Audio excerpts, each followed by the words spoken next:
Are there any, oh, and I'll acknowledge, I was supposed to introduce our new Vice President of Academic Affairs, and I didn't look at my agenda when it was time.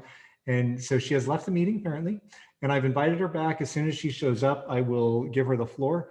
I also skipped past the president saying hi, but that's because she wasn't going to be here until 4. So that was on purpose. Anyway, I'm told we're now live on YouTube, so sorry about that, but we are well underway here. And we're going to move now to consent item C, which is item I on our agenda. And am I host again? No, I will need that back soon. And so consent item C, we've got Academic Senate Subcommittee appointments, Curriculum and Instruction, and Accreditation Standing Committee. We've got Shared Governance Committee, we've got a Distance Ed Committee, Sustainability Standing Committee, and a new faculty co-chair of the Calendar Standing Committee. And so if there are no objections, we will approve these by unanimous consent. Are there any objections to so doing? Lindsay. Hi there. I'm sorry. Are you on the all of the committees? Kathy Kataras is in English. I'm sorry. That's a change. Oh, she's not in social sciences. Okay, that's a mistake on the agenda. Right. Okay. That's it. I'm so sorry. Thank you. No, that's fine. We will make that correction for when we have the minutes. So, Gina, please make a note that Dr. Hennis has the wrong division there. All right. Okay, are there any objections to approving the amended consent item C? Or I should say corrected, because if there's an amendment, we can't. Okay, then those are approved by unanimous consent, and we are going to move on to guided pathways. Miriam. Hi. Hi, everyone. Can you hear me okay? Yep. Okay. I've got a couple of updates from Guided Pathways from work that's been done over the winter term. I'm going to go by pillar. So guided entry, we're doing a lot of work with FYE outreach and counselors and staff virtually visiting the high schools right now to complete new student counseling for our incoming high school grads. So basically they're working on doing educational plans for their summer and fall terms. We're updating our communications in the application so that we can clarify steps for our incoming students to make it a little less confusing. And that's it for guided entry for now. And Sheila has an update for career communities. Before we get to that, we have a hand up, Bevel. Yes, hi. Just wanted to ask, in terms of the incoming students through the guided pathways, what percentage of those students are African American? I don't know that off the top of my head, Bevel. I'd have to look at the admitted students that are in district, because that's who right now we're working with. So we typically are working with the high schools to, as soon as they've done their applications, the FYE team moves in to start them on the process of recruitment for FYE. So I'll get that for you and I can send it to you in an email. Thank you so much. Mm-hmm. All right, then we're on to Sheila. Thank you. So as far as career communities, we have been working with our faculty leads from all of the 6 career communities and our student advisory Equipo to design new career community websites. They can be accessed directly from the homepage. So if you scroll down and see the button that says View Career Communities, you can get there. But I also shared a direct link with Matt, which I asked him to share in the chat. Basically, our students have informed us that they don't like to go to different areas on the website to find information, that they should be holistically served. And so we have areas that will support their career and major development, as well as their success team and their engagement opportunities all in one space that is customized by career community. So please do share those links with your faculty and also with your students. We are also working with the Freeman Center for Career and Completion to bring professional development to your divisions by career community in order to help faculty better support students' career development. Miriam, back to you. Thank you, Sheila. On to curriculum, instruction, and program maps. We have about 280 program maps created. We reached out to the deans towards the end of last semester, and they've been very supportive of connecting us with lead faculty for different programs in their areas. And we've been meeting. I have a small team of folks that I'm working with on the cleanup of program maps now. And so we're meeting individually with faculty in those areas to continue to refine the maps so that they fit the expectations of faculty. We've also had our advisory group, student advisory group, Equipo, look at them to help us figure out how to make the navigation of the maps really clear. And we'll be working with the counselors to continue to make sure that the information is as accurate as possible in terms of program completion. So that's next phase. And while we're working with the faculty, we're also talking through part-time maps with them. So as we're meeting with folks, we're also developing the part-time maps at the same time. We're also working with the Institutional Effectiveness Committee to embed the program maps as part of the program review process. So we're starting to institutionalize program maps into our workflow and review process. For support services, we have some updates for PCC Connect. We're in week 2 now. In week 3, I think, is when we launch to all instructional faculty the progress survey. We have success coaches and counselors and just a huge team of folks that await those indicators, referrals, whatever might come through PCC Connect so that we can help support students early on in the term. And I just want to alert all faculty that we do have a number of referrals that might be new to you. We have a Lancer Pantry referral that's directly addressed by the Lancer Pantry staff. We have a peer support referral through personal counseling. We have a personal counseling referral, social work referral, tutoring referral, and soon we're working on the Career Center. They will have a referral available for faculty to connect students with the Career Center services. And the newly under development Lancer Care Center, that is the umbrella under which social work, Lancer Pantry, some mental health services, and housing. Those are all under that umbrella, and we're going to have some form of a referral and support process for them. And as you work with your students in the classroom, just keep those in the back of your mind. You don't have to use those only when progress surveys are available. If ever you're in conversation with students and you feel like they would benefit from one of these services, please feel free to send off one of those referrals. We'll have PCC Connect drop-in hours for faculty, staff, and students throughout the semester as soon as we develop a curriculum for that.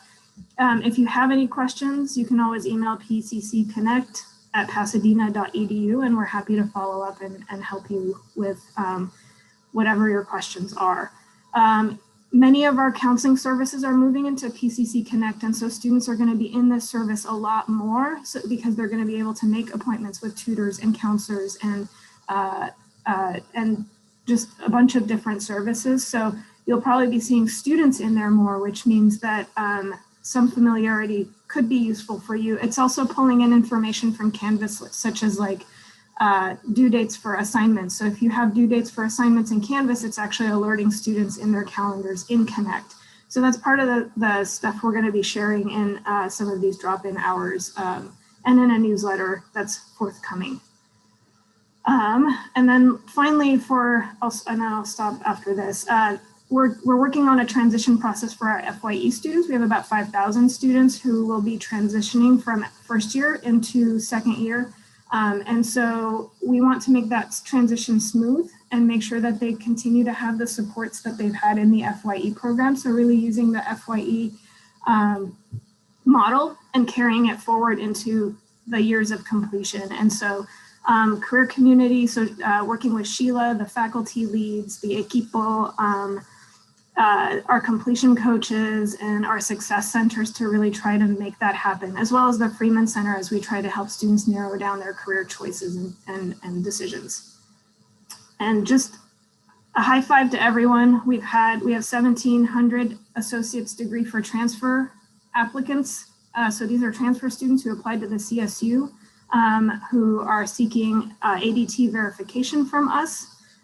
That's pretty on par with what it was last year, but these are all this is a subset of our graduates who are on their way to transfer. So that's been really exciting to see. We will have them verified by March 15th. So if you get questions from your students about ADT verification, you can send them to the Virtual Support Center for help, or I guess that's probably the best way to get them to us. And then we've got a verification list that we can reference and help them navigate, or you're welcome to email me. I'm sort of facilitating some of that. Okay. Thank you. Thank you. And we may end up doing things a little bit out of order from the agenda because one of our guests doesn't appear to be here, and that I think is my fault. But before we get to that, we have Senate goals, right? We have 1, 2, 3, 5 of them. And I wanted to start to make space on agendas so that we could address progress that was being made toward these goals. And this is just a time that we can address these during our academic senate meetings. So those of you who have taken on the responsibility of addressing any of our Senate goals, increase knowledge about among the faculty about student support services. I think we all know we want to overcome PCC's reputation, improve our reputation in the Black community, and increase our African-American student population, or students from the African diaspora. Incorporating social justice and equity into our SLOs, increasing information sharing between the Senate and various campus committees. I think we are doing that on a meeting by meeting basis, but also developing an anti-racist policy. I'm gonna actually start with that last one, and I'm gonna invite, she didn't know I was gonna do this, but I'm gonna invite Lindsay to let us know what's going on with that. Sorry, I'm trying to, my video won't start, sorry. There we go, can you see me? Yep. Okay, I can't see me, so. You did not let me know, so I'm sorry, I'm not quite prepared. Give us a heads up as to what we're gonna expect. Right, our group met quite a few times, 2-3 times, I think, throughout the winter, and collaborated to create a couple documents that you'll be seeing very soon. We created a resolution and an anti-racist resolution. So that was one change. It's not necessarily a policy. And then, and we can expand upon that.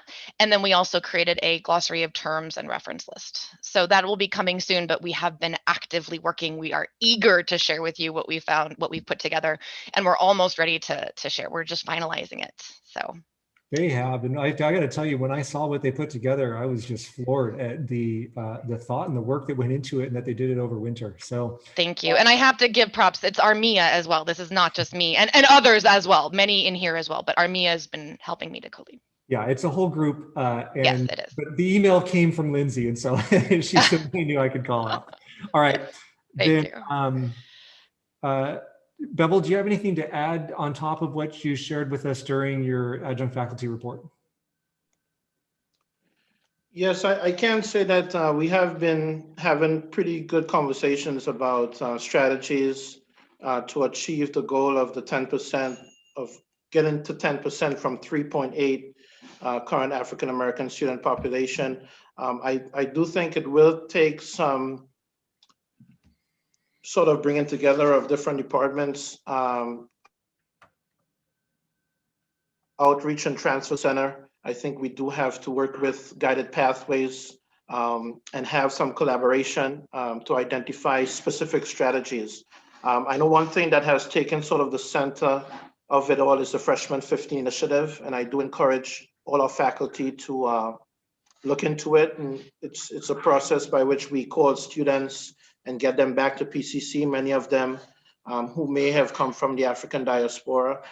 So it's going to take everyone on board, but I'm hoping that in the next few months, that we can possibly create a committee that's going to bring individuals from different sectors of the campus, so we can have a collective goal, because obviously it's a huge goal to achieve for fall 2021. We're still pushing for it, but we will need the support of every faculty, staff across PCC to achieve the goal. Cool. Thank you. Anybody else want to report out on any of the Senate goals? Kind of not surprised. We were coming off a break. Don't expect people to necessarily do work during break, although I appreciate when they do. Then we're going to move on. The agenda item is Because Black Lives Matter, and I was going to, I had a conversation with Carrie Bolin about introducing her, or letting her introduce this agenda item each meeting. And I think I dropped the ball by not reminding her or by not inviting her last week. So I'm going to take responsibility for that. But we aren't going to gloss past the agenda item. As you know, or maybe if you're new, maybe you don't know, last semester, the Executive Committee of the Academic Senate decided to purchase for each Senate representative and alternate one of 4 books on anti-racism. And we didn't do anything with that. We just kind of, we issued some reimbursements and said, buy a book. And lest that be, lest that just go by the wayside, I've had a conversation and figured out what to do with the knowledge that we've gotten from that reading. What we're going to do is, I'm going to start to change up our agendas. We're going to do something different this semester. And if you pay any attention, then you know that the front matter of our agenda takes like half an hour or longer, right? And what we're going to do is we're going to include that front matter basically every other meeting, with the alternate meetings lasting only 90 minutes. And then after a 90-minute Academic Senate meeting at 4:30, we will end the Academic Senate meeting per the Brown Act. And then the Academic Senate representatives will be put into breakout rooms where they're going to have kind of smaller, intimate discussions about the book of the month, essentially. And so what we can expect, and I will reach out to the folks that we're going to tap for this for next meeting. But what we can expect is, or what you can expect is, if everything went to plan, 25% of you read How to Be an Anti-Racist. And that's the book that we're going to use to kick this off. And so next meeting, my plan is to break you up into 4 groups. We're going to have within each group both people who read the book and people who didn't read the book. And the people who read the book are going to identify a golden line or 2 or 3 out of that book, talk about how it impacted them, what it meant to them, and then just open that up for an informal, intimate discussion among 1/4 of our Senate representatives. And then we'll repeat that in subsequent meetings with the other 3 books. This way you'll have a chance to percolate over what you've read, to share out what you've read, and to share with others what they didn't read. The hope is that that will help us to turn this knowledge into some action. And I would love to start talking about what kind of action I'd like to see and what I got out of reading, but I'm going to set that aside for next time. But that's what you can expect kind of moving forward. Some of our meetings are going to be 2 hours, some are going to be 1.5 hours. And what I've decided to cut out are the reports in the front matter that you can get once a month instead of twice a month. Okay, so the thinking there is that we'll still have time to address the things that we address as a Senate, but then the more mundane everyday things just won't be every day, they'll be once a month. Okay, no, it is not too late to turn in receipts. If you bought a book, we'll still reimburse you. Kind of an open thing. If you are a new Senate representative, you don't know what I'm talking about, please email me and I'll get you on board. With that, we are going to move on. to executive committee actions during winter. And I know I have them here somewhere. As I said at the end of the term, and as stated in our bylaws, when the Senate is not in session, the executive committee acts on the Senate's behalf. And then I forget the verbiage, consult, it's not the right word. We share with you what we did over the winter. And we only did a couple of things. Number one, there was a request made to appoint faculty to a Success Center Coordinator hiring committee. And so the two faculty members who were, it's a reassigned time hiring, Success Center Coordinator. I actually don't remember if that was a reassigned time position or not. But the two faculty members that, it must have been, because it was just two faculty members that were appointed, were Desiree Zuniga and Christina Salazar-Romo. So the executive committee appointed them. I knew at the time whether it was a reassigned time position. I'm pretty sure it was. And then some changes had been made to AP 4225. Not a whole lot. I'm getting confirmation that it was reassignment. Whew, okay, cool. So not a new person on campus, just somebody with new duties. I'm going to share with you, where's it? There it is. AP 4225. And let you know that there were minor changes that were made. That didn't happen the way I wanted it to. And it was really to keep, to be in keeping with recommended revisions to Title V. AP 4225 is about course repetition, and we just approved a couple of name changes here because there was no vice president of student and learning services. But really it's here, and it's about cooperative work experience, and that the grade received each time will be included in reporting, calculating the student GPA. So minor change here that the executive committee did go ahead and approve on behalf of the Senate at a college council meeting. That's all that we did, or that's all that we approved during the winter, right? But it's something that we are to share with you, and so there it is. Next up, and I just realized I probably don't need to share because she's probably, do you have anything to share on your screen, Dr. Alvarado? Next up is our accreditation update. Actually, would you go ahead and screencast that website, please?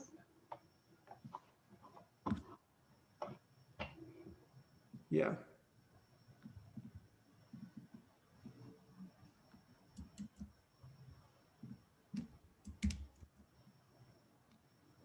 While you're getting it up, I'll just go ahead and start talking, if that's okay.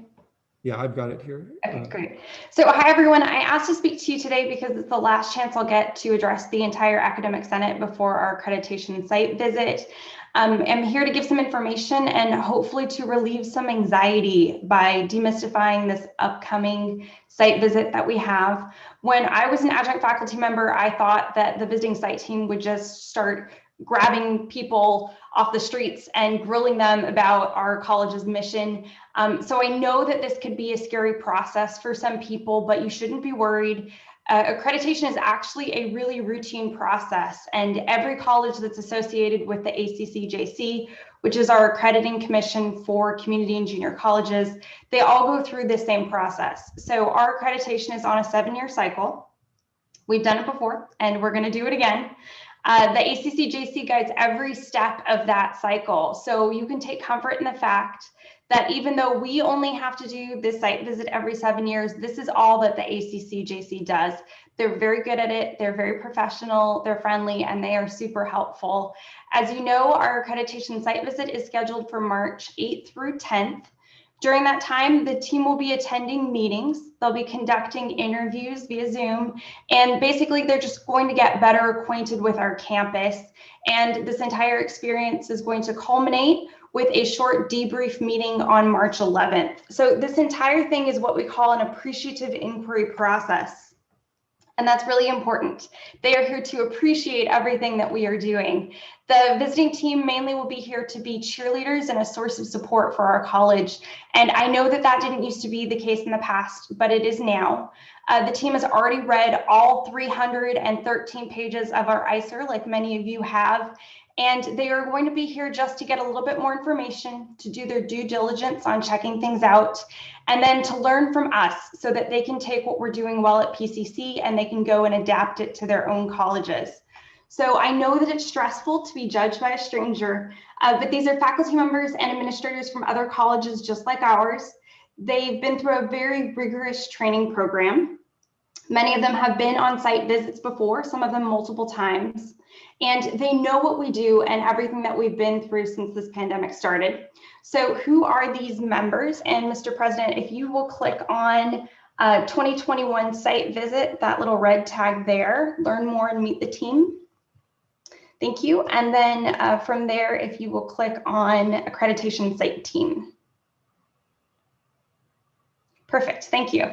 So who are these members? It's led by Dr. Ed Bush, who's the president of Cosumnes River College. That's his picture that you see there. Some of you may know him from the A2 Men webinars that we've been lucky enough to attend. There is a faculty PD coordinator. She's a former English faculty member. There's a librarian from Ventura College, a biology professor, a vice president of academic affairs, a vice president of administrative services, a VP of student services, and then the director of planning at Long Beach City College, very close to us, and the team assistant whose basic job is just organizing and writing. She probably won't do interviews. She's a director of research and equity at Cosumnes River College, so she works with Dr. Bush. Our visit is already underway behind the scenes, whether you know it or not. So the accreditation visiting team has already looked at archived classes in Canvas from the fall of 2020. And so they've already done their review of our online and our remote DE classes. And the next step is going to be these interviews that they're going to do during the site visit. I've already reached out to individuals I think are going to be interviewed. Technically, they can interview anyone they want, but they won't actually reach out to you directly. They'll contact you either through myself or through Crystal Koros. If you haven't heard from us already, chances are most of your work for this site visit is already done, but we'd still like to invite you to participate in the process. So we're having what I'm calling an accreditation pep rally on March 3rd, 11 a.m. to 12 p.m. via Zoom. I think Dr. Andrew Jonas is calling it a town hall. That invitation will go out very shortly. In addition, while the site team is actually here, there are going to be 2 open forums on Zoom. They're going to be about an hour each, and that information will go out to the college so that you can attend. It's space for faculty, for students, for administrators, for staff. Anyone who's associated with the college can go to these meetings. And it's basically just a space for us to share what we are doing well at the college. So it's an opportunity for us to be able to brag about all the cool stuff that we're doing. They are not actually allowed to ask any questions during these open forums, and we're not allowed to ask any questions of them. Their job is basically just to be there to introduce themselves and then to listen. So please feel free to come to those meetings and to speak with the team. You don't have to speak if you don't want to, but typically faculty and students will use these forums to talk about a project that they're working on, or the students will share positive experiences that they've had here at PCC. So I do want to be very clear that there's one thing the visiting team is not here to do, and that is that they don't actually enforce any state or federal laws outside of their standards. So for example, they're not here to see whether or not we're following the Brown Act. And that makes sense because the ACCJC governs colleges outside of California. So their standards have to be applicable to every college that is in their membership. So why should you care about this upcoming visit? Well, 3 big reasons. One, our accreditation ensures that we can get federal and state funding. A second reason is that it ensures that students can transfer classes. And then thirdly, it ensures that the campus community can be confident in the work that we're doing here at PCC. So in short, if you're nervous about this visit, I find that the best way to relieve anxiety is just to be prepared. So 5 things that you could do to help you with that. Step 1 is to visit our website, pasadena.edu/accreditation. Step 2 is to review the short accreditation reference guide. Basically, it's just a list of frequently asked questions that are there that answer some questions that you might have about this accreditation process. Step 3, our Office of SCAM has created this amazing, short, very funny video with a bunch of kids from our campus. And so it explains a little bit about the process. Step 4, of course, would be to browse the ICER, and you could find all 313 pages of it through our website, pasadena.edu/accreditation. My recommendation would be that you at least browse the introduction because it has a lot of up-to-date demographics and statistics about our campus. And then from there, just look at what's interesting to you. So Standard 1 covers our mission, academic quality, institutional effectiveness, and integrity. Standard 2 covers student learning programs and support services. This includes instructional programs, information on the library, and learning support services. Standard 3 talks about our resources, so our human resources, our physical resources, technology resources, and financial resources. Standard 4 looks at leadership and governance. That includes our decision-making roles and processes, very interesting stuff we have. The role of our CEO and our governing board or board of trustees. And then at the end of the ICER, of course, is our quality focus essays, which the Senate has looked at. There's one on part-time students and one on collegiality and communication. And we do have task forces in place to ensure that we are making progress on our 2 quality focus essays. So step 5 then, after all of this, once you're informed, once you've got the information, is really just to relax, because we are very well prepared for this visit. We believe that we meet, and in many cases, we exceed every single one of the 120 plus standards that the ACCJC has for us. We do really incredible work here at PCC, and we are so proud of what we've done despite the enormous challenges that we have faced. So basically a big thank you to everyone who's been involved with this process. We won't formally have the results of our accreditation visit for quite some time, but we are going to keep you all informed every step of the way. So if you have any questions, please feel free to ask. I love getting accreditation questions, especially if they relate to distance education. So you can find me in the directory or email me, please, at tsalvarado@pasadena.edu. And thank you very much. Mr. President, I don't know if I have time to take some questions. There are a few hands up.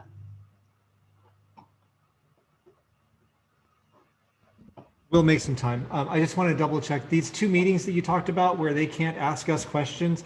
Those are the meetings that are incredibly painful if nobody shows up, right? Can I make a comment on that? I'm sorry. Yes. Hello. Hi, Dr. Androgenis. I'm going to make a comment because I actually chaired the visit to Cuesta College in the fall. And at the forum, we went to the forum, myself and a couple of other team members went to the forum, and we opened it up to general conversation, but folks had a hard time kind of getting the ball rolling. I don't know, it's kind of like if you're teaching on Zoom, which we're all teaching on Zoom right now, think about how hard it is to get your students to discuss things. I find it incredibly difficult. And so what happened was we just asked some general questions like, so what do you think is going really well, or what, those kinds of things. And it started to warm people up. So they're not supposed to make targeted questions. Like they're not going to say, oh, I see the Academic Senate president is here. What are you doing about whatever? They're not going to do that, but they might ask some general questions just to get the ball rolling. So don't be surprised about that.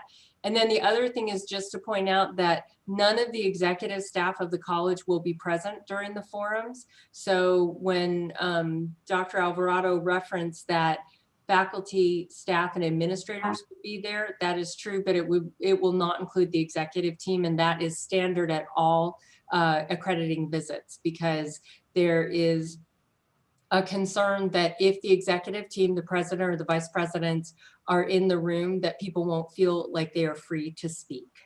Just clarification on that. Yeah, thank you for those clarifications. Yeah.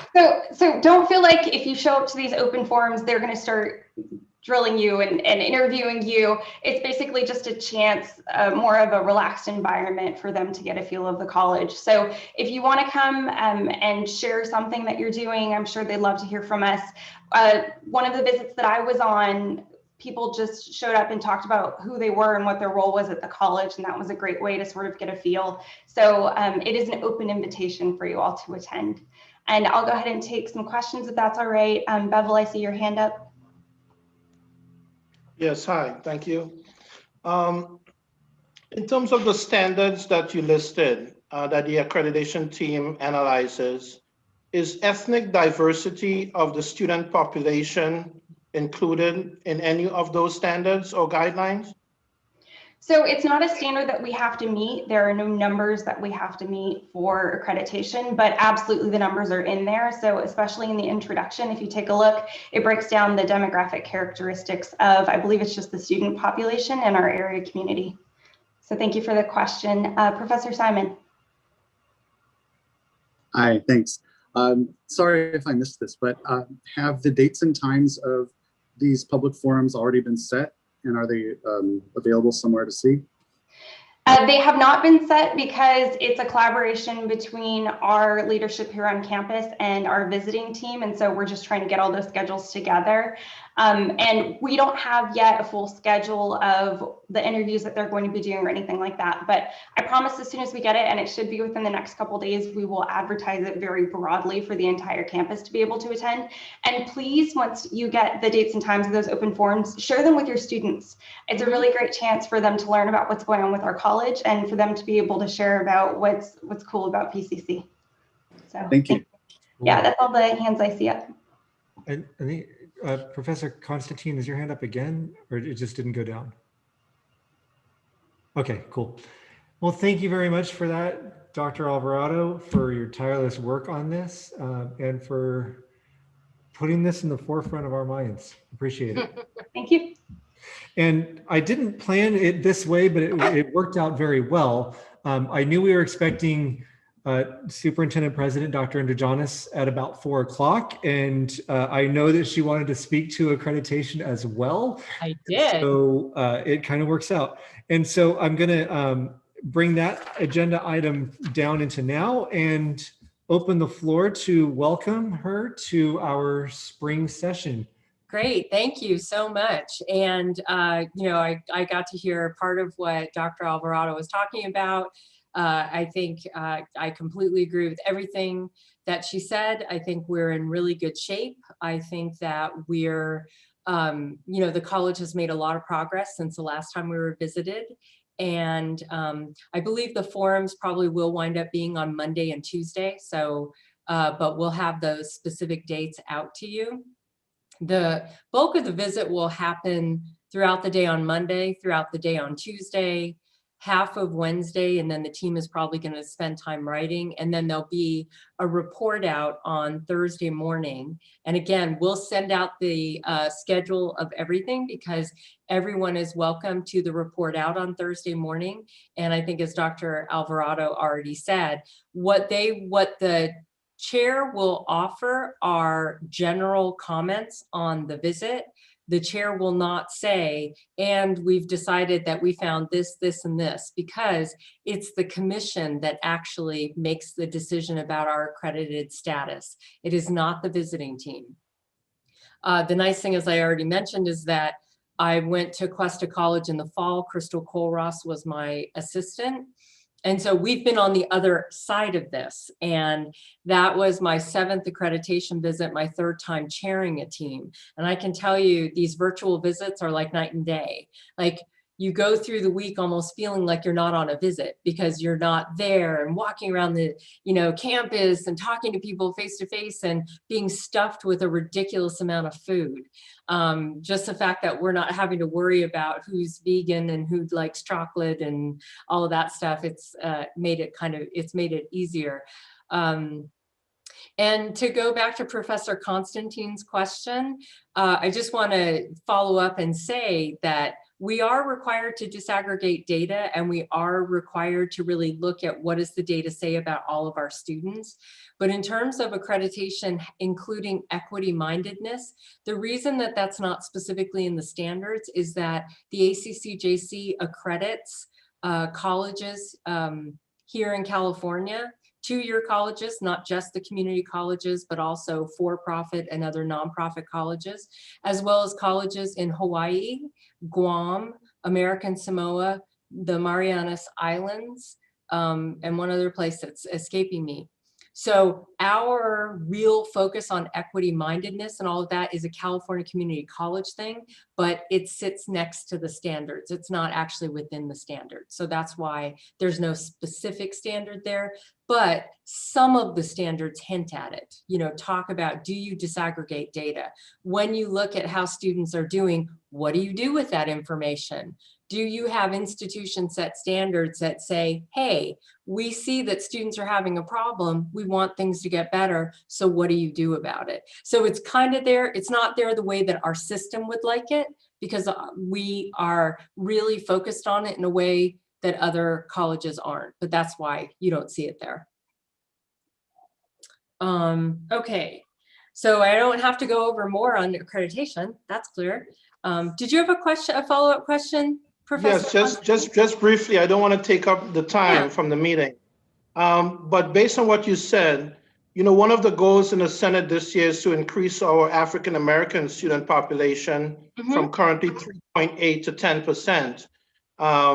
Do you think that PCC can take this on at the forefront and we could really achieve this goal for fall 21?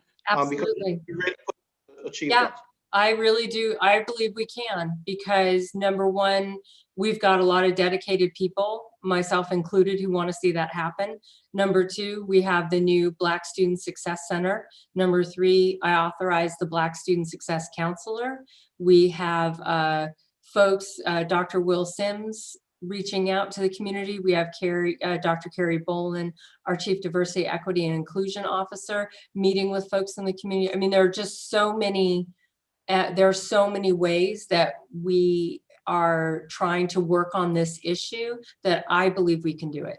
Yes. And we're going to do it. We're absolutely going to do it. I'll step in and say, I guarantee you this is not the first that she has heard of this. No. We've had conversations about this. Yeah, and it's really important. You know, that's, I don't know how much has been shared, but one of the things that we're hoping to bring to PCC Northwest is a bachelor's completion program with Clark Atlanta University, which is an HBCNU. And if the pandemic hadn't hit, we were going to fly out to Atlanta last March or April to go and meet with them face to face and get the program started. Pandemic hit, couldn't go, but we're hoping to have that up and going by fall 2022. And, you know, because we're actually at PCC Northwest at John Muir High School, we've got dual enrollment that's expanding. We've really got a pipeline here. So I only see it getting better. And the work that Dr. Francoso and his folks are doing, he's leading a committee that's looking at how do we better serve our African-American student population. So yeah, I think it's possible. Yep. Okay, getting back to, so I don't have to go over accreditation. Please do come to the accreditation, I don't know, yeah, cheerleading. Everybody, y'all come kind of thing. Next Wednesday, I think it's 11 to 12, but you'll get in, I think Alex has already sent out an email.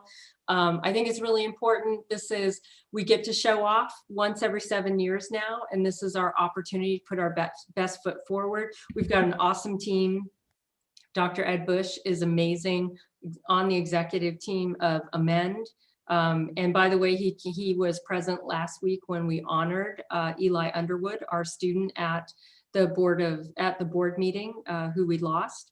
And I know a couple of people on the team, Peter Setzi, who's a librarian at Ventura College. When I was in the Ventura district, he was an academic senate president. He might still be, I don't know. But we spent a lot of time in meetings together. And then Dr. Stacy Thompson, who's also on the team. She's on the 3C2A board with me, the California Community College Athletic Association board. Both very solid folks. So I'm very encouraged. I think we got a great team coming and we have a great college, so it's all good. So the work on the Seraphian today finally starts. As if we didn't, you know, we've had all these delays. First we had a funding delay, then we had DSA, Department of State architect delay. And then we bid the project and the chancellor's office said, oh, we need to look at your demolition bid. Okay. And then they said, oh, but the Department of Finance needs to look at it too. We got the paperwork, we're all good. They're going to start remediating that building over the next few weeks. And what that means is they're going to pull down all the asbestos and properly dispose of it. And then the way the building is being demolished, I wish it were going to be like demolishing the Trump Casino in New Jersey, but it's not. An implosion would be way fun, but nope, can't do it. So it's going to actually be taken apart starting at the top of the building. So you won't see that kind of progress for a couple of months, but that's how the building is going to be taken apart. And right now, the Department of Finance is looking at our bid package for the actual building of the building. And so we should have that back. So hopefully we can bid the construction piece of it at our next board meeting. And tomorrow morning, our certificate of participation or bonds go on sale for our portion of what that building's costing, which is about 20% of the cost. Those will go on sale. And so we're moving forward on that. It's very exciting. As well, the foundation has pulled together a group to do a campaign to raise money to purchase equipment and furniture, what's called FF&E, which is like furniture, desks, equipment that was not accounted for in the original budget of the building. And I think we're going to have a lot of success with that campaign. There's a lot of folks out there who want to help us make sure that that building is state of the art. So stay tuned for details on that. I don't know how many of you were there. Last week we had a town hall. We have identified a very large task force. I promise you is not going to be, you know, that task force of people are going to be broken down into smaller work groups, but the goal is going to be to look at what is coming back and offering classes face-to-face look like on our campus, and how are we going to do that. We're not going to do it all at once. So, you know, ideally, we're going to increase the number of face-to-face classes we currently offer for our summer, and then increase that for our fall. Right now, what we're offering are health sciences, and I think we still have some auto and welding that are happening. But I do know that the natural sciences, I know math, there are some other areas where faculty would really like to have some face-to-face classes. So we have to look at what does that look like in terms of safety protocols. How many students can we safely have in classrooms? What do student services look like? We have spent the last 11 months, it's hard to believe, cleaning the college, you know, from top to bottom. We have plexiglass installed. I have plexiglass sitting on my desk, even though nobody ever comes into my office. But it's good to have in case somebody does. And we're also looking at how to get a study, kind of like a study lab going. We know that students need a place to study. We do have the Wi-Fi lot in parking lot 3, but that's not enough. So we're working on that maybe for the second half of the semester. Again, as the infection rates continue to go down, as the potential for vaccines are more widespread, I think that will make a big difference. So stay tuned about the task forces going forward. I have not heard anything about the Aspen Prize yet. The ceremony is about a month or so later than it was last year. So I think within the next few weeks, I should hear from Aspen about when that's going to be and kind of what the next steps in the process are. So still keeping our fingers crossed. It would be nice if the third time was the charm. And then there is a reference to our quality focus essay. We have 2, one on part-time students and one on collegiality. And that I see Talene Seropian is here on the call, and Talene and Dr. Tuktuk Tantaras have done a great job serving as the co-leads to that PRT. The visit's coming up on April 8th. I think it's going to be a really great conversation about how do we as an institution move forward to improve collegiality. And so excited about that. And then I think that's it, unless anybody has questions for me. No, but I'll follow up to say that Tallene is going to be coming in, I believe, with Tuk Tuk to present about the PRT at the next meeting, and we're going to invite folks to be part of those interviews. Yep. Yeah, that would be great. I think it's a great process. The PRT process really gives colleges an opportunity because it's not accreditation. These folks are not deciding whether or not we should exist. They are professionals who work at other community colleges who are coming to hear what's happening on our campus and to ask appreciative inquiry questions and to provide some suggestions. And it's a great process, and it comes with money. At the end of the process, there's 2 visits in the spring, and then the college will receive $200,000 to implement. And since we're talking about collegiality, we're probably talking about a lot of professional development. We're talking, and that's really valuable. It's something that I'm dedicated to anyway. And then the last thing I want to say, I'm sorry, Matt, is that I don't know if you've been watching the news, but the governor and the legislature came to an agreement on some early help to community colleges. 100 million of it is for emergency aid to students. It's going to be allocated out based on headcount as well as students who qualify for the Board of Governors waiver. And we do really well in both of those categories. So we should get a good chunk of change. There is 20 million to help reach out to students who we've lost, to re-engage students. We noticed you didn't sign up for classes again. What can we do to help? And that can be in the form of marketing campaigns, direct calls, anything. So that, and then also money to help with financial aid administration. And then on the federal side, we are also getting additional help, and that is $30 million from the federal government. At least 7 or 8 million must be spent on direct student aid, because that's what we spent on direct student aid under the CARES Act. But that other money is going to come in handy when we are trying to get back face-to-face, because as I already noted, we're not going to be able to have large classes. We're going to have to clean more. We're going to have to install a lot of equipment, HEPA filters in every classroom. There's lots of things that we need to look at. So we're very grateful to have the help from the federal government and from the state. And that's that update. I don't know if you said it, can you tell us what the acronym PRT is again? Oh yeah, Partnership Resource Team. Cool. And it's something. Yeah, it's something you can Google, and it's with the Chancellor's Office. So it's under because they love letters. Okay, so PRTs come out of the IEPI. So Partnership Resource Teams come out of the Institutional Effectiveness Partnership Initiative of the Chancellor's Office. Cool. And basically it was money that has been set aside to provide, it's a grant, it's actually a grant that's housed at College of the Canyons. And so they're the ones in charge of making sure that the visits happen. So that's where you would find it, Partnership Resource Team. So PRT of the IEPI. That PCC. Yeah, All right. And then wait till you find out, because what comes with a PRT is you got to get a MOO, the menu of options of the things you should change, and the SIV.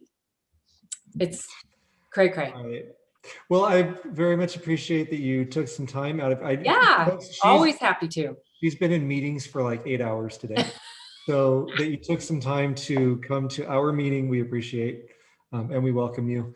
Awesome. Well, thank you to everyone. I know it's hard. I know everything you're doing is really hard out there. Being online is difficult. Remote is difficult. My heart goes out to you, but I also huge thanks. And thank you for finding your inner Semper Gumby. Seriously. Thank you. Thank you. Before you leave, I did see one hand up. Carmen? Yes, I just had one question. With some of the funding, will we be looking at employing more custodial staff and security to help enforce some of the social distancing guidelines that we're going to have in place, and some of the additional cleaning efforts we'll need as more people are on campus? Yeah. Yeah, if I had to guess, I mean, again, that's what the task force is going to be looking at. So I don't want to get ahead of the task force, but that is definitely one of the things, because it's not just about us making decisions, but there's all kinds of rules and regulations out there. The challenge of like encouraging or requiring people to wear masks, I like to liken that to rules against skateboards on campus, right?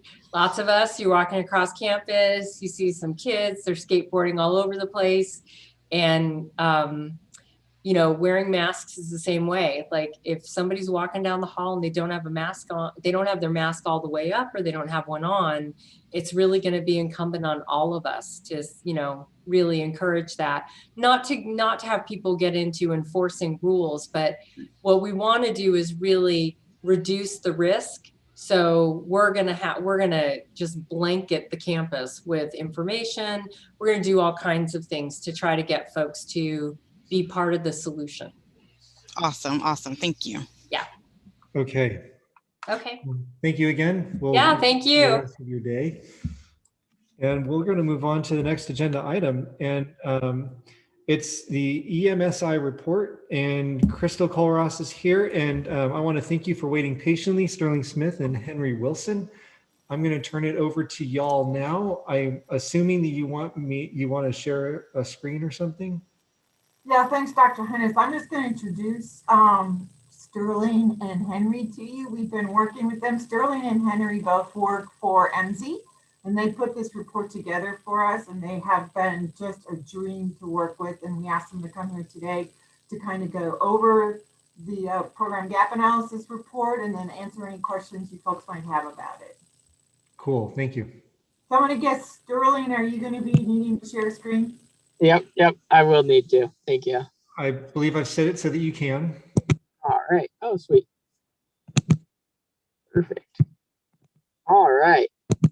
Well, thank you so much for the Academic Senate hosting me today.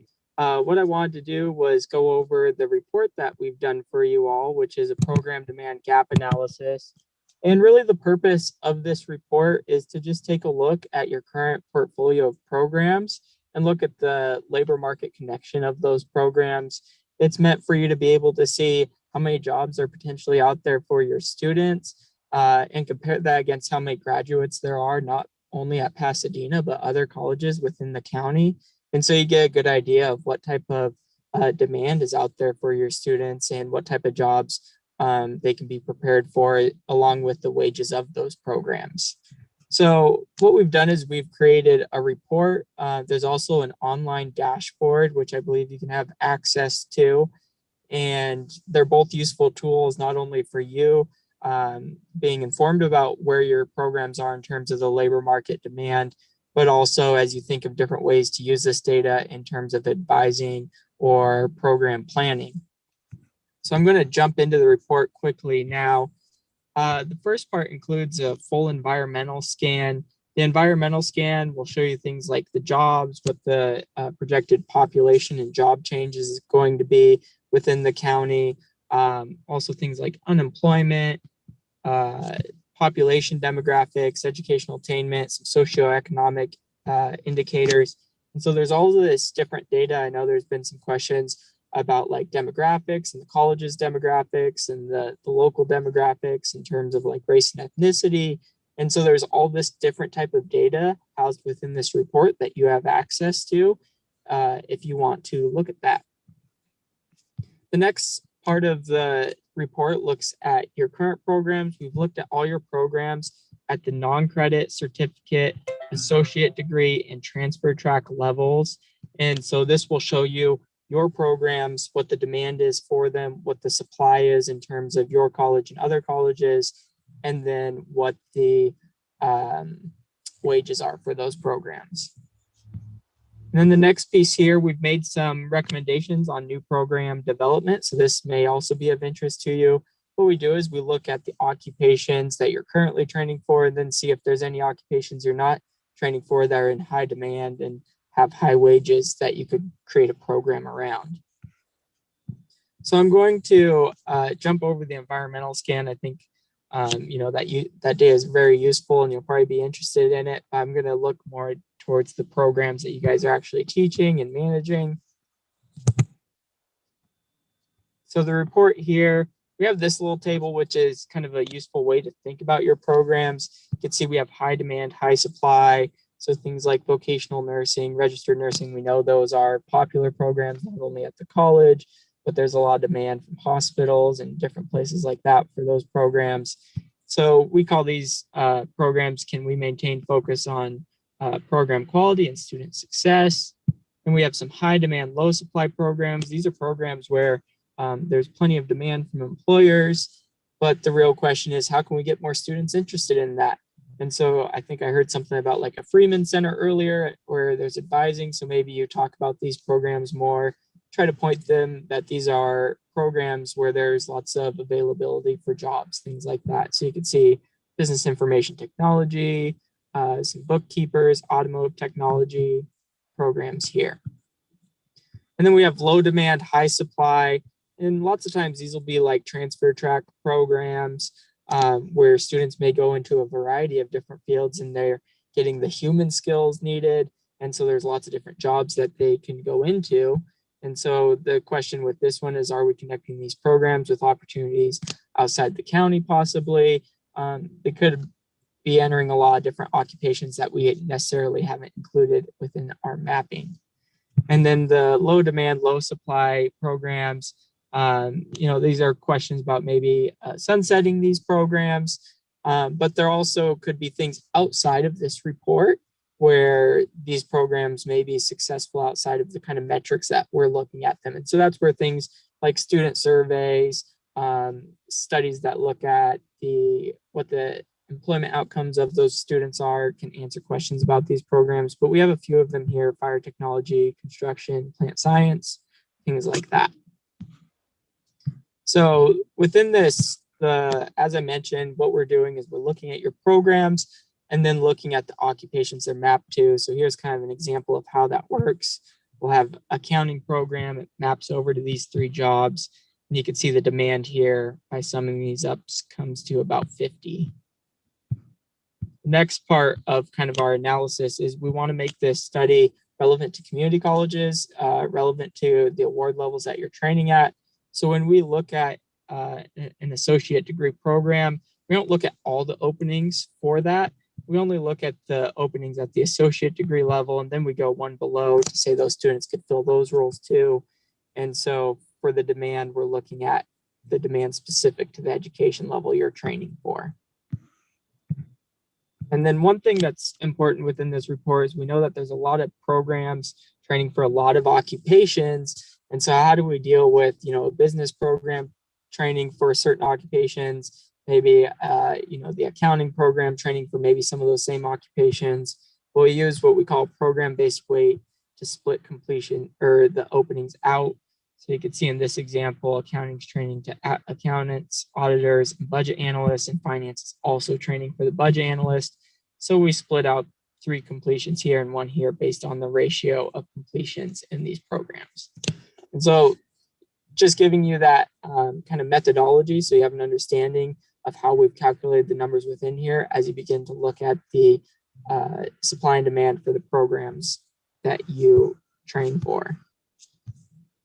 There is also some COVID data within the report, which you might find relevant or interested in. So there's like this pre-COVID period where we look at how much demand was there before COVID, and then this kind of COVID impact period, which of course we're kind of still going through now, but it's given us a little reprieve. So this COVID impact period shows how the demand decreased. And then this response period is kind of how things have changed more recently. But I'm going to scroll down. So here's an example of what the tables look like. So this is the non-credit programs. You can see the different programs that are being offered along with the number of openings. So this is what we would say is the demand, the number of jobs open per year for this program. And then we have the number of completions that were at Pasadena. And then you could see what the difference between those is. So for example, in business administration, we had 19 openings for this program, 5 completions. meaning there's 14 jobs left unfilled, or employers have to find another way to fill those jobs. And so for any of the programs that you're interested in, this is arranged by the certificate level programs, then the associate degree level. It's arranged by the highest gap to any surpluses. This one is the same as the non-credit, except for we see the completions from the other colleges here as well. And then you can see the wages for those programs. So I think you might like the visualization a bit better. The online visualization, you're able to just look at things a bit quicker here. So you can see there's these different tabs up top, and the economic overview will include information. You can see some of the top industries within the county, and also look at this by kind of the industries that you're specialized in within the county. So like motion picture, apparel manufacturing, things like that. A full list of occupations. And so you can kind of filter these tables to look at some of the high growth occupations. So aircraft attendants is a high growth one, physical therapist assistants, a high growth one. So there's a lot of different labor market data within here that you could look at. And then we have the gap analysis table. So this was the same thing we just looked in within the report, but it gives you this nice little table where you could look at certified bookkeeper has a gap of 3,208. It pays about $24 per hour. You could see here's all the occupations we've mapped to that program, along with the number of openings for each of those occupations. So this is same for the associate degree. You know, programs out here, they're certified bookkeeper, again, at the associate degree level, dental hygiene, high wage program, a gap of 256. So there's the ability to train for more of those. And then the last section here, this looks at all your transfer track programs. So we look at, instead of looking at the demand at the associate degree level, we look at the demand up at the bachelor's degree level. So you could see registered nursing, of course, has a lot of demand and pays very well. Business over here. And then theater actually performs pretty well here, gap of 1,300, since the motion picture industry is within LA County, of course.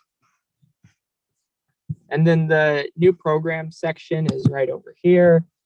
And so you can see there's a variety of occupations that you could train for. It covers everything from some blue collar occupations like construction, electricians, things like that, some supervisory roles, information records clerk. So you could take a look at these and see if there's any that you find interesting that you think might be good ones to add to the college. So there's a few at the associate's degree level here, respiratory therapists, for example, and then all the ones at the bachelor's degree level that you could train for. And so I also wanted to take a second, I know we've started a little late on my section, but also point you to the economic impact study that we did for the college earlier this year. You might have seen it, but I thought I'd mention it while I'm here. And this report is a little bit different than the one we looked at. This just looks at the economic impact of the college through your alumni, your operations, and then the students within the region. And it also looks at kind of like some of the return on investment to students and to taxpayers and society. So, you know, this is really, I heard some talk about like a foundation doing a campaign. This is really useful information for the foundation to use, but also interesting for your students to understand the return on investment of the education that they're getting. And with that, I'll open it up to any questions. All right, thank you very much for that report. Does anybody have any questions about the report?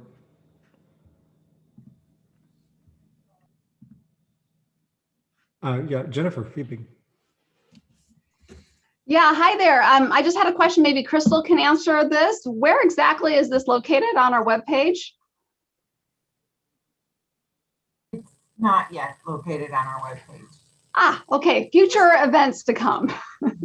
You did receive an executive summary. I didn't want to give you the whole huge report, but the executive summary was included in today's packet. And I do have the whole report, so if you would like, I can send it to you. Okay, either I or Judy will send it to all of the Senate reps after today's meeting. Thanks for asking. Anybody else? Armia. Oh, sorry, Veronica first, and then Armia. Hi, I just was wondering, I think this report is great. I'm just wondering what we're going to be using it for. Was this report gotten for a specific, like, was it for program review, annual update? Like, what is the college's plan with this report? I think that's for Crystal. I believe the plan was to engage in discussions about our programs to make sure that we are offering the right programs, that we are right sized in our programs. It's just another piece of data to help us inform those conversations. We probably will include it for the annual updates and program reviews, again, just as a piece for or a tool for discussion. Okay, thank you. And then Armia. Oh, wow, the hands are lighting up now. I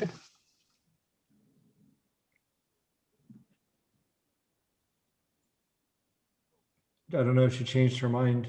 Did I freeze? Are you all there? Yeah, we're all still here.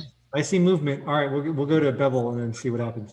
Just wasn't unmuted, sorry. Oh, okay. Hi, Armia. Hi. So yeah, given that information, is that going to help us determine what new programs we're going to look into? Like if we want to, include a new degree, is that what the information was for? I think it should definitely help inform that conversation. Okay, thanks. Okay, and I'm told we have 5 minutes, and I do know we have another item that we want to get to after this, so we do have some time here. Professor Constantine.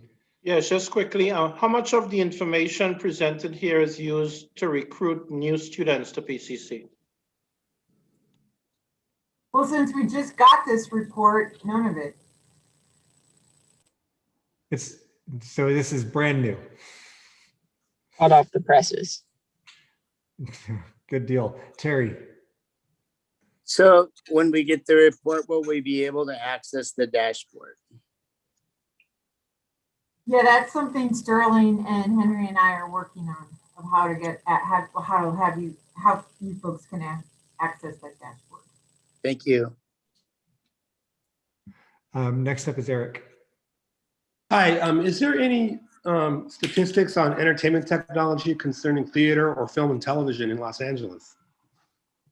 Yeah, absolutely. So the report includes all industry and occupation data relevant to Los Angeles County. So if you were to go somewhere like the economic overview here, we have this full table of occupations. And so you could look at occupations relevant to the entertainment industry, digital technology, things like that. We also have identified some what we call key industries within the region. So motion picture and sound recording was one of those.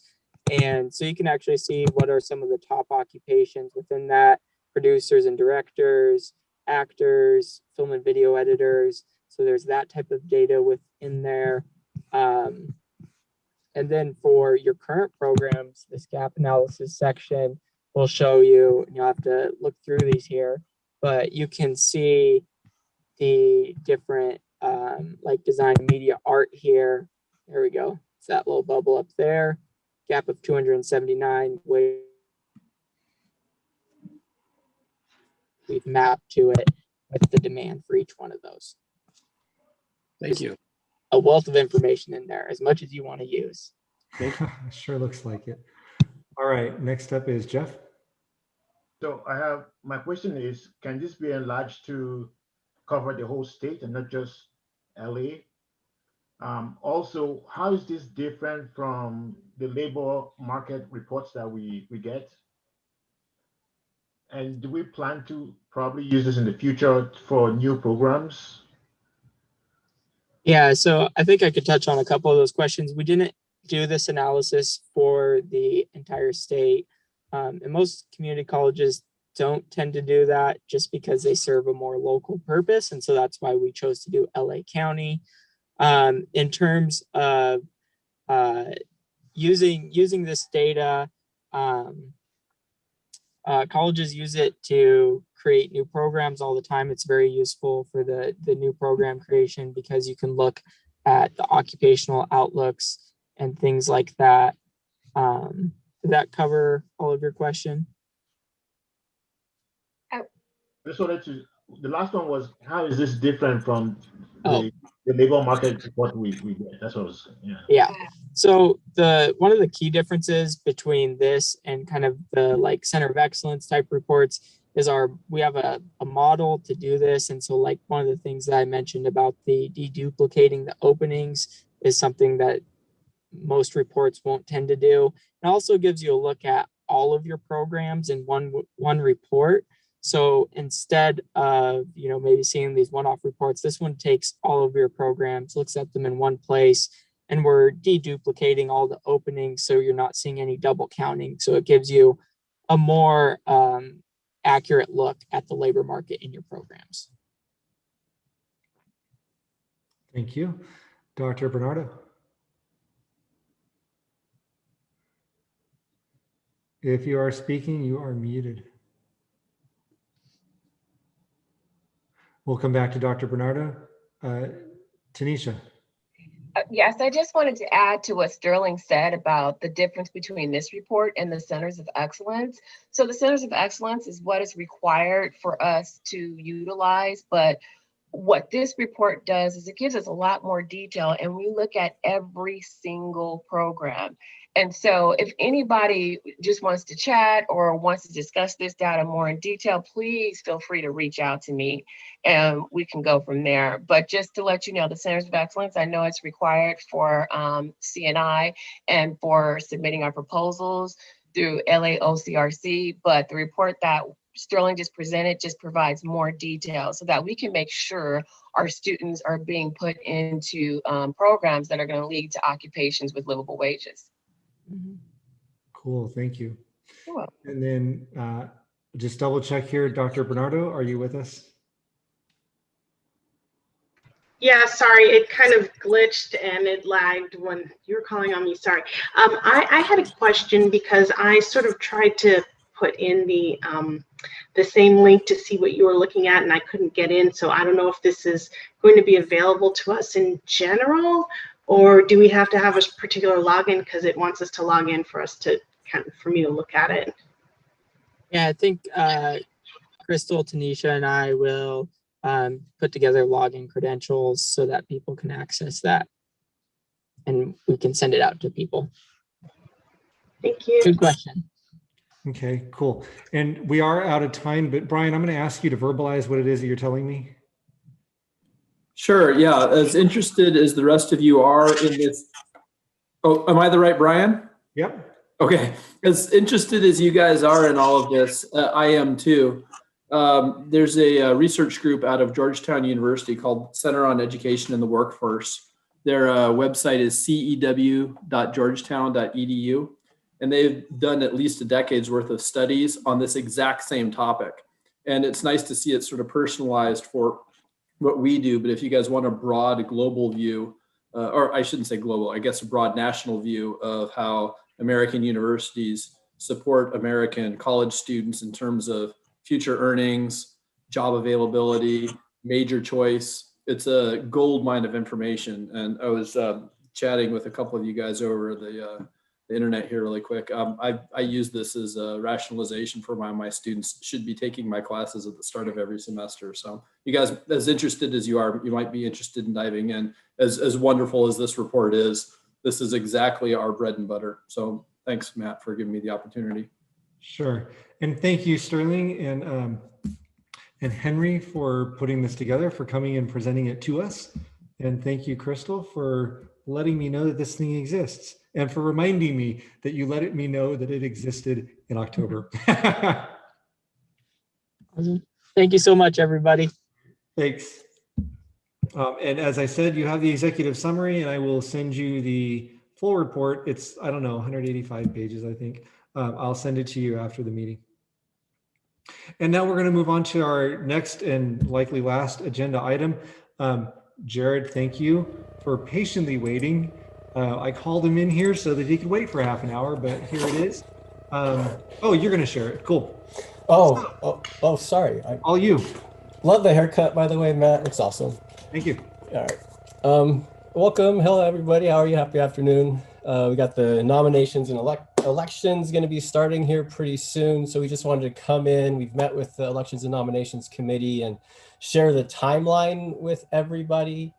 So we went to the fall, kind of introduced what we're going to be doing in the spring for elections. It's going to be ran online through Election Buddy. Coming today to present the information. On Monday, March 1st, we're going to be sending out an email to all the faculty, full-time faculty, the nomination form. We're going to be making a Google Doc where you can come in and you can nominate people through a survey kind of document to the Elections and Nominations Committee. We've talked to Candace Jones, so she's going to give us access to the full-time faculty email list. And whenever we send it out, we're going to send it out through BCC, so people will not be able to reply to all of the faculty.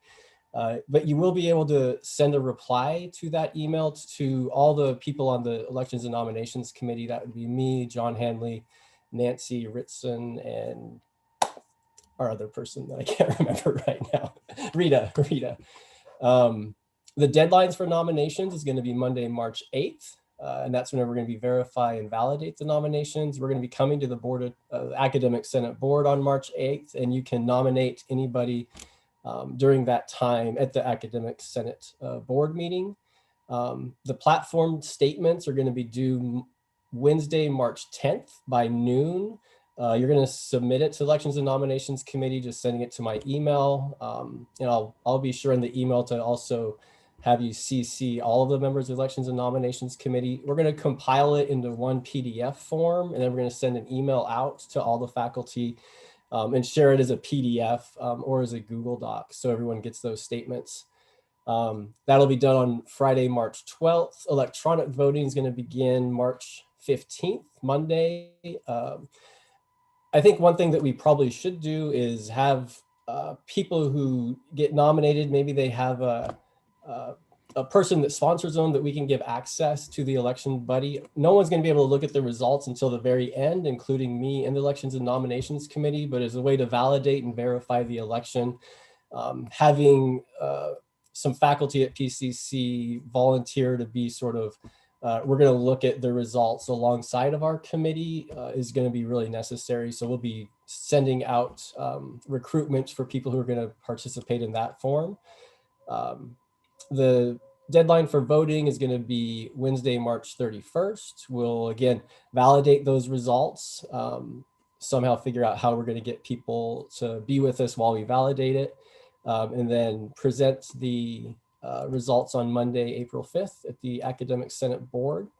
And then those newly elected executives will go to the ASCCC Spring Plenary, which is going to be online from April 15th to 17th, 2021. Anyone have any questions or comments about the Academic Senate nominations and elections this year? Yeah, we've got a hand up, Professor Constantine. All right, awesome. Yes, hi. I just wanted to clarify the reasons why adjunct faculty are not included in this process. That would be, that's a bylaws reason. Yeah, that's not me. Sorry. Because the bylaws state that full-time faculty are the ones who vote for Senate representatives.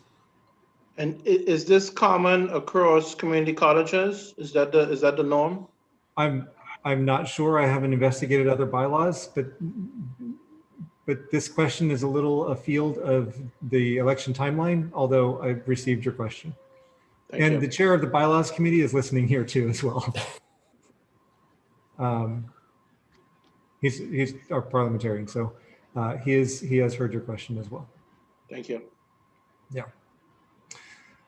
We need a motion, according to the bylaws, we need a motion to approve this timeline. But I do see we have another hand up, Tolleen. Sorry, I just wanted to clarify, is there a reason why March 31st was set as the voting deadline, as that's a day off? It's a day that campus is closed for Cesar Chavez Day? Oh.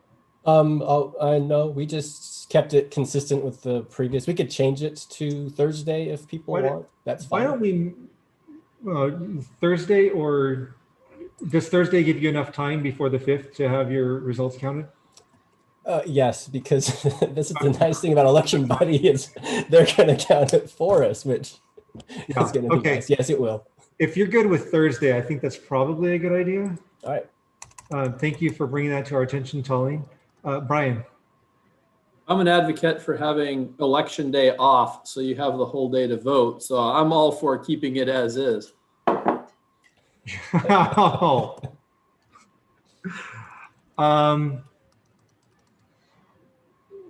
Gotcha. Jared, I need you to stop what you're doing. Oh, okay. And then I think that one or the other of you is going to have to phrase what you're going to have to make a motion. Dr. Bernardo, is your question related to, hang on, I see you. Dr. Bernardo, is your question related to the timeline? Actually, no, it was something else, so it can wait. Okay, then I'm going to ask for a motion to approve this timeline.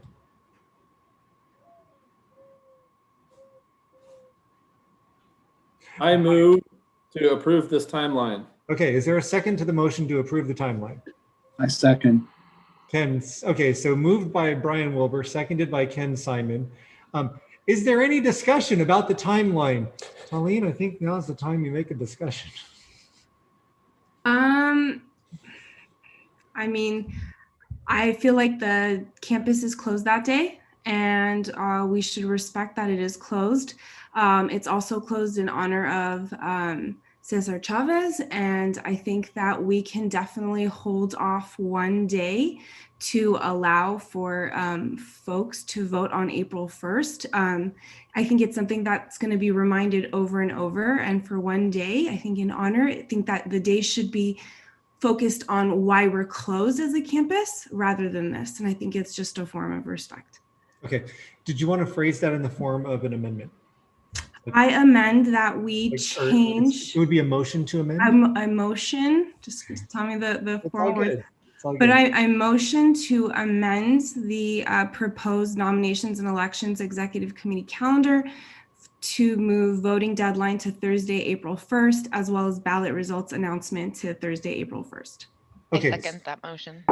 So there's a motion on the floor. It was made by Tolleen Seropian, seconded by Lindsay Ruiz, to change the voting deadline and announcements date from Thursday, March 31st to from Wednesday, March 31st to Thursday, April 1st. Is there any discussion on that motion? And Gina, your hand is up. My hand is up because I'm a little confused. When Professor Wilbur said, you know, a motion to have this timeline approved, it was already changed to April 1st. So Right. I'm not clear. Are we voting for the April 1st, or are we voting for the 31st? Okay, Jared, you can do me a favor and undo what you did, like Control Z a few times. Here we go. And then, so this is the document that was brought to us, and this is the document that about which the original motion was made. And then the amendment is to change the dates in the box that's where the cursor is and the box underneath that. Thank you for asking us to clarify that, Dr. Lopez. Brian. I'd further proffer that there's no better way to honor Cesar Chavez's legacy than to have an election on that day. That's a furthering of democratic principles. And it's really 6 of one, half a dozen of the other for me. I think that it's a good way to honor it, but I certainly see the argument other way, but I'd like to throw that argument out there. And thank you to Professor Lopez for asking for the clarification. When I did say this, I didn't mean what was written on there. I did mean March 31st. So thanks for asking for that, and appreciate the good discussion. Okay. Is there any further discussion on now I mean, the vote that's going to happen first is on the amendment, whether or not to change the document. Donna. And just for my clarification, the March 31st or April 1st is just the deadline, right? I mean, elections begin earlier. They begin March 15th or? Yeah, there's like a 2-week window. Yeah. Just, okay, thanks. Okay. Any other questions? Okay. I think this needs to be a roll call vote. So the motion has been made and seconded to amend the document to read to amend the document to read Thursday, April 1st in both of those places where it currently says Wednesday, March 31st. Dr. Lopez, are you ready? I am ready. You know what? Do you have our updated roster? I have the one from fall. Okay, we're going to use that one. And then if we miss anybody, I'm going to ask you to directly message me in the chat so we can make sure we include you. So, and before we get started, are there any alternates representing your divisions today?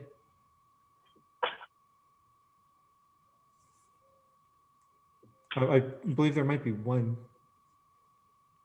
Not seeing it. Okay, I do see that we're out of time for this, but we have a vote on the floor. We're going to go ahead and vote. So, Dr. Lopez, what? Clarify what we're voting on? We're voting on whether or not to change March 31st to April 1st. Okay.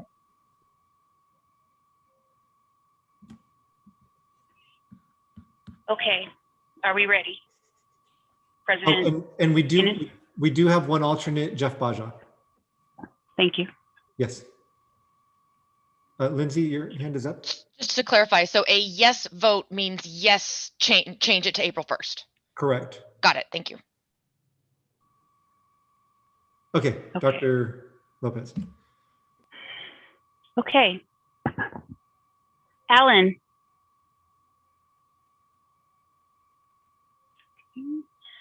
Baja.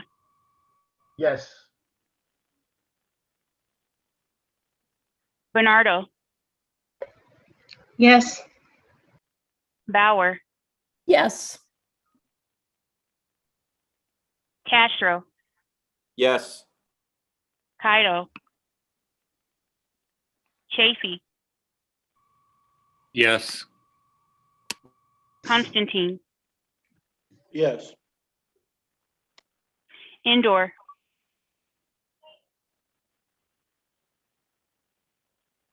Indoor. Feebig. Yes. Foster. Foster. Yes. Yes. Sorry. Thank you. Thank you. Francoso. Yes. Garson. Garson. Jaramillo. Yes. Jerome. Yes. Larson. Yes. Leon. Yes. Lopez. Yes. Luck. Yes. Milnaric. Aye. Nordstrom. Yes. O'Leary. Pierce. Yes. Rigon. Rodriguez. Rose. Yes. Ruiz. Yes. Seropian. Yes. Simon. Yes. Stevens. Yes. Stoddard. Yes. Swaminathan. Yes. Vendresco, excuse me. Yes. Vento,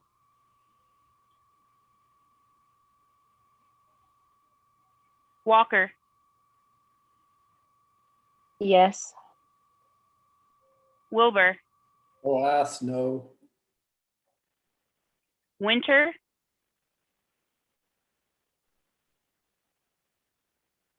Winter. That's it. The yeses have it. Okay, did we miss anybody? Yes. Okay, we apologize. I'm aware that we have an updated roster. I just haven't done. I'm cobwebby this week. What is your name, please? Blanca Hernandez Henderson. Thank you. And your vote? Yes. Okay. And then I'm Thank you. seeing. Thank you, Marilyn Aguirre. I'm substituting for Paula Vento in Health Sciences. Yes. Okay, so you're an alternate today. Thank you. And then did we get Gita's vote? We did not. Gita, did you want to weigh in? Professor Endor? Okay, just checking. Okay, thank you. That motion carries. And so if you would, Jared, please redo those changes.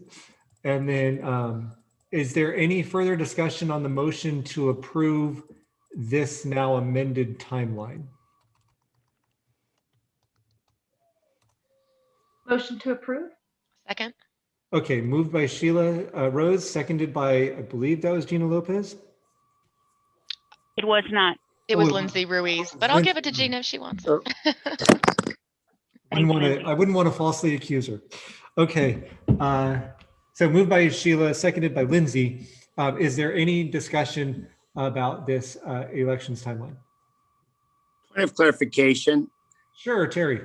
Didn't we already have this motion on the floor? That's why we amended it. And so the amended motion then would just be ruled on? Yeah. We don't need a motion. We already had a motion. Thank you, Terry. I told you I was cobwebby and I just decided to prove it.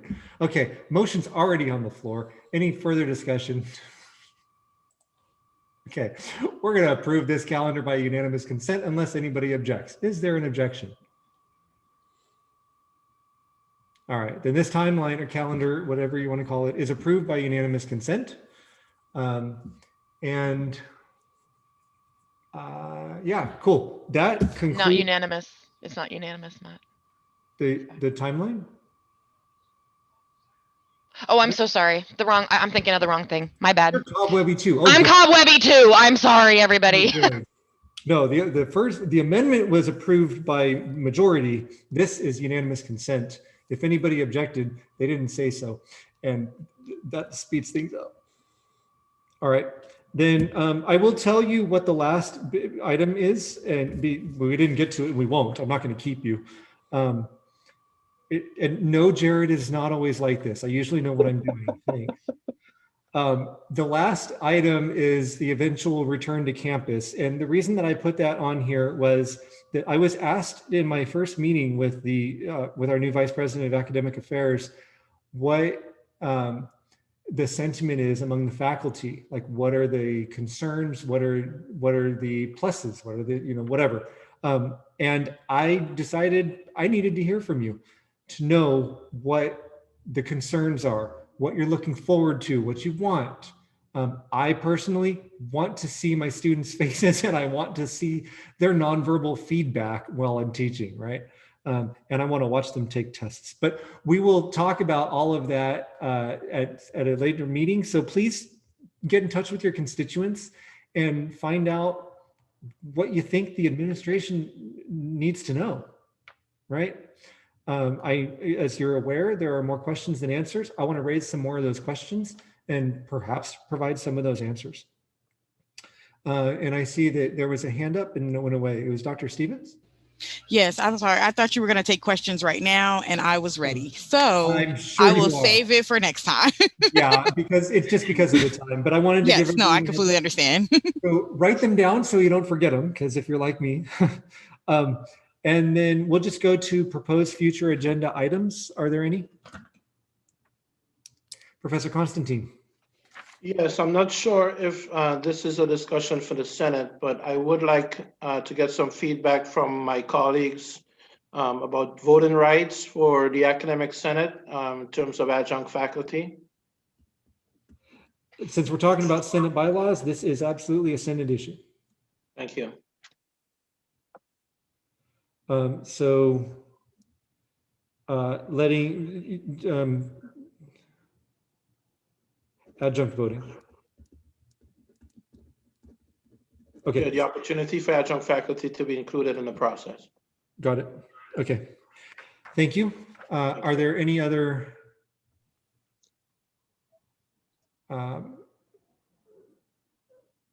proposed future agenda items?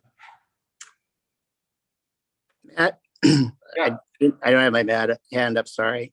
Sure. I just would hope that we would move the introduction of Vice President of Academic Affairs to our next agenda, so we could hear from her.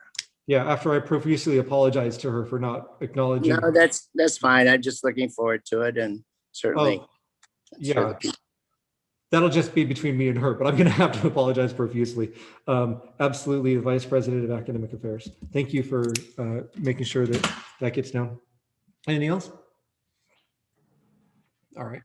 Then announcements. I'm told that the EMSI, the long report that I have, I'm going to hold off on sending it out. There was a requested change. So once that's made, I will send it out. So when you don't see it tonight, now you know why. And I will announce that there is an opening on strategic planning, the the College Council Subcommittee. And so if you're interested in filling that seat, let me know. And are there any other announcements? Then this meeting is adjourned. Thank you all for putting up with me, and I hope you will next meeting as well. Thank you so much, Matt. Appreciate it. Thanks, Terry. Thank you, Matt. Thank you. Thank you. Bye, everyone. Thank you. Thank Bye, you, everybody. everyone. Bye. Hey, Matt. Hi, Matt. I had a question.